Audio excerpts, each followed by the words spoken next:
Hora da verdade. Michael confessa. Depois, diz que não. Os advogados entram com um pedido de anulação. Ele fala sobre o crime, dá detalhes. Diz que matou porque a menina ia contar sobre as investidas dele. A Vitória ia contar para a mulher dele que ele é casado. O Michael diz que foi pressionado. Eu não estou vendo ninguém pressionando ele ali. Eu vejo até um ambiente tenso, é verdade, mas até tranquilo. O rapaz que está ali atrás está quase que deitado na cadeira ali, está tranquilo, tá confortável, digamos assim. Ó, tá sentado ali numa boa, um policial, ó, tá ali ouvindo, ó. É o trabalho deles, ó. O policial tá tranquilo. Não vejo ninguém pressionando ele, não vejo algo hostil. Você em casa, como é que você vê isso? Nós convidamos ela. Análise completa agora feita pela perita forense Carol Portilho. Ela é especializada em linguagem corporal. Ela pegou o vídeo da confissão, ela passou o dia todo hoje assistindo esse vídeo. E ela vai levantar alguns pontos importantes a serem esclarecidos e investigados. Ele está pressionado? Ele está falando a verdade? Carol, você. Hoje nós vamos uma análise super importante do depoimento de Michael, do caso Vitória. Vamos analisar aí as expressões faciais, os sinais não verbais, a linguagem corporal. Vamos entender se realmente ele estava falando a verdade, estava mentindo, se ele estava sob pressão da polícia ou não. O que o Michael sente durante esse depoimento. Alguns sinais reveladores trazem algumas verdades que nós vamos analisar aqui neste momento. Pegando já no início desse depoimento, nós podemos perceber que Michael está extremamente desconfortável. Os dedos entrelaçados, ele gesticula muito pouco, o olhar muito perdido.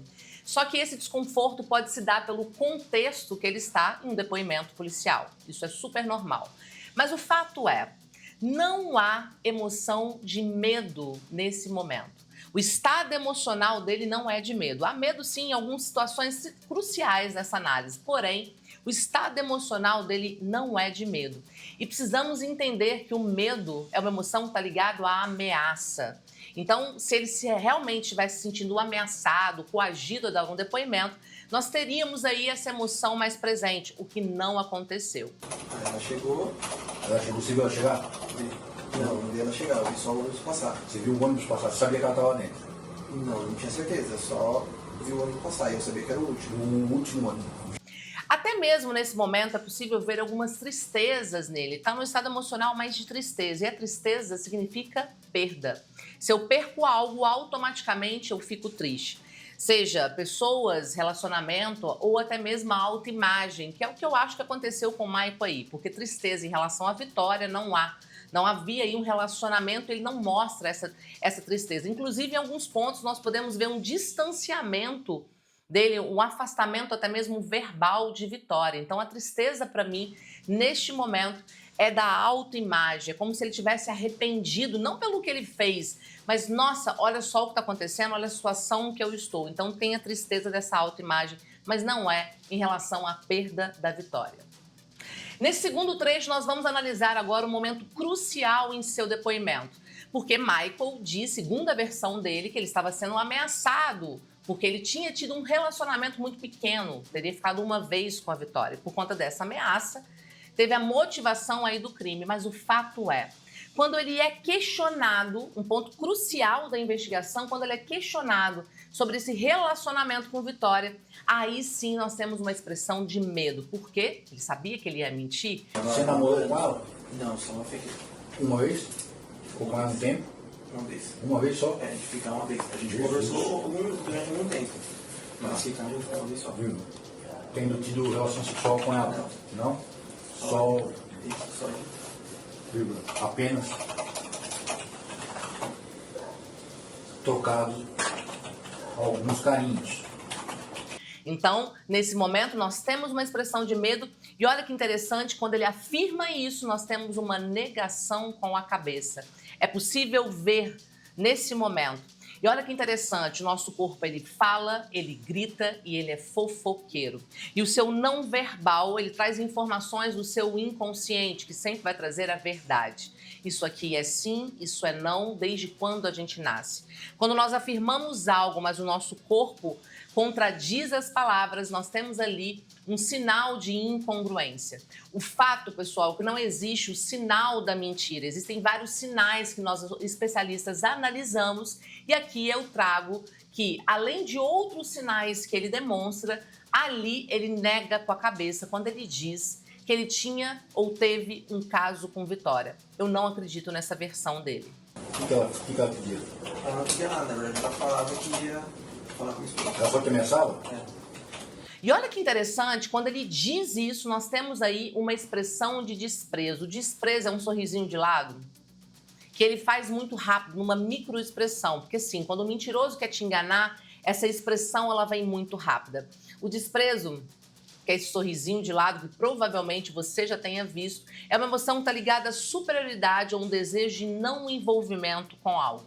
Então, nesse assunto, ele acaba não querendo se envolver tanto, ainda vem essa emoção de superioridade. E logo depois, olha que interessante, ele faz algo que é o afastamento verbal. Quando o delegado pergunta para ele, mas quanto tempo? 6 meses? Ele fala, 1 ano. Ele nega com a cabeça, temos desprezo.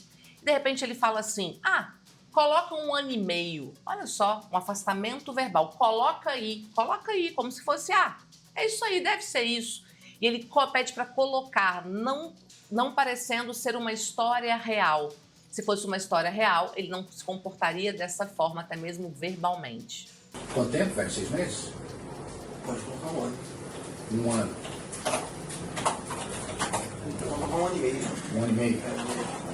Olha que coisa mais interessante. Mais à frente, Maicon confirma que Vitória ameaçava ele a contar sobre o relacionamento deles para a esposa. Só que nesse momento que ele diz isso, o corpo dele contradiz.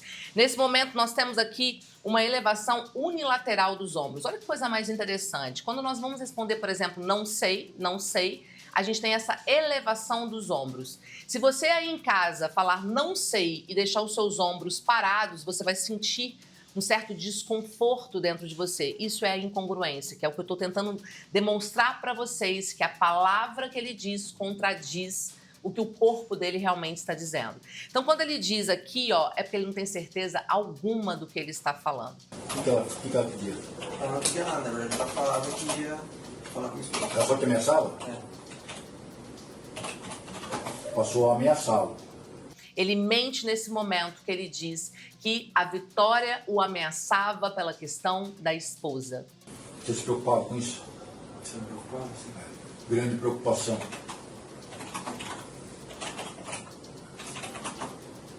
Interrogando.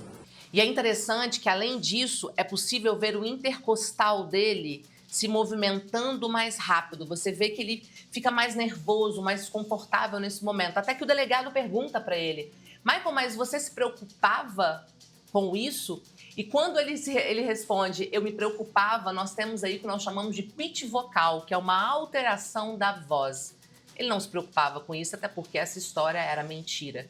Então aí é possível, pela voz mesmo, também pegar uma mais incongruência de Michael.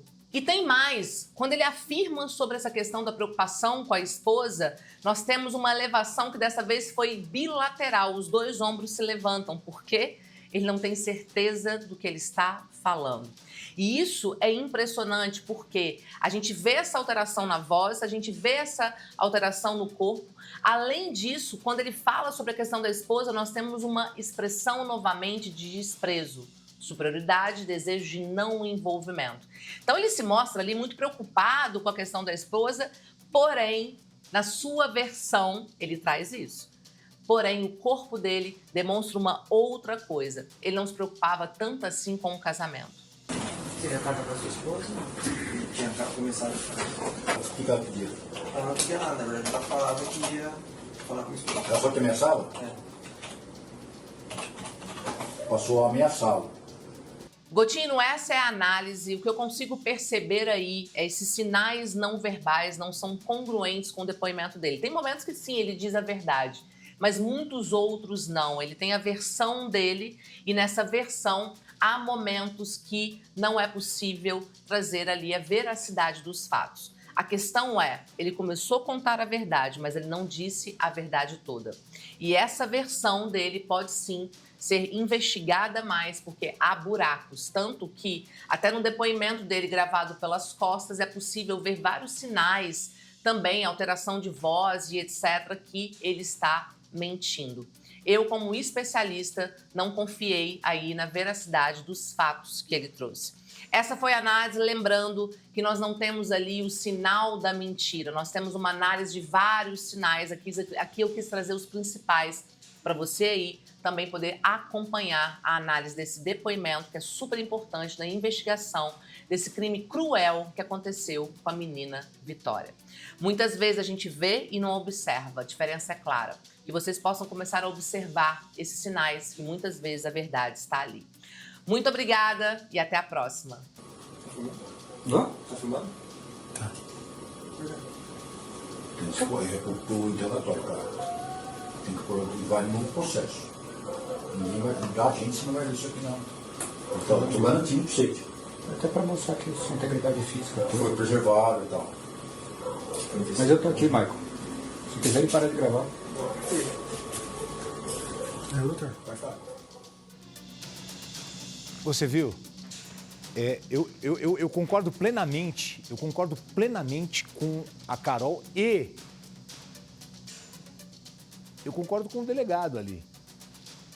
Não há pressão nenhuma, não há nenhum sinal de ameaça, de pressão, de hostilidade, de tortura, não há absolutamente nada. Eu vi ali o delegado com outras pessoas na sala, inclusive um delegado muito educado. Estamos filmando por garantia, é importante. Prefiro não. Ok, virou a câmera. A hora que pediu para parar, ele parou. Exatamente. E aí foi de livre e espontânea vontade esse depoimento dele, essa confissão que ele deu. Alguns fatos não batem com a realidade, mas foi de livre e espontânea vontade. Ele não foi coagido, não foi ameaçado. E, como eu disse anteriormente, os advogados constituídos foram intimados para esse interrogatório. Preferiram não fazer. E aí, por uma precaução, o delegado chamou um defensor público, um advogado da OAB, para acompanhar o ato.